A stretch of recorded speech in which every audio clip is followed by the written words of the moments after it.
Well, there's more crossover than you think. So what I would do is I'd do my editing job during the day, and we were exempt employees, which meant we didn't have to put in 8 hours a day or 40 hours a week. If you could get your job done in 2 hours a day and never miss shipping and put out quality books, that was fine. If it took you 15 hours a day, that's your problem. You're not getting overtime for it. So I would work on my editorial position at the office during the day, and I'd go home and I would write at night. And the way my first writing opportunity came about was I don't know if you remember the New Universe. The New Universe was, yeah, the New Universe was launched by the editor in chief at that time as a different imprint than Marvel. It was, okay, you laugh, I'm going to laugh. It was an attempt to create a slightly more realistic comic book universe. The philosophy was it's the world outside your window. So you weren't going to have Galactus coming down and stepping on New York every 2 years, because honestly, if that happened, nobody would be going to their jobs. Nobody would do anything. It would be a weird world, but that's the conceit you have to accept it at most comic book companies. Jim Shooter was the editor-in-chief at the time, wanted to try a different approach. He thought it would be more accessible. He could launch these from the ground up. But they were very much, those titles were very much Jim's babies. And Jim knew exactly what he wanted for those titles, but he couldn't write all of those titles. So he, how do I put this? Because I have a lot of respect for Jim. There was a lot of friction. People would write perfectly good New Universe comics.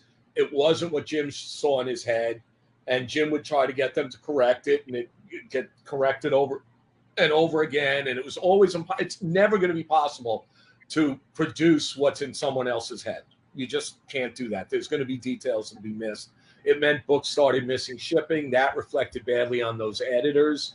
And there were a lot of people who lost their jobs or quit over the New Universe because they weren't fulfilling Jim's vision, or they were feeling overwhelmed by the amount of oversight he was putting on them at that point. And Kickers Inc. was one of the titles, football title. I am not a sports guy.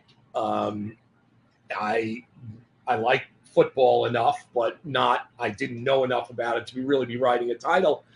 And I think Tom DeFalco was the creator of it. I know he was, actually. And I think he left the title probably over some of the reasons I just said, but he can tell you better than me. And the editor, I'm going to say, asked everybody else in the offices to come on and write that book. And eventually, and everybody's like, nope, not going near the New Universe. Nope, thanks. I'd rather starve. No. And eventually he got to me. I was the new kid around there who hadn't written anything before. And he got to me and asked me, and I'm like, I'll give it a shot. Sure.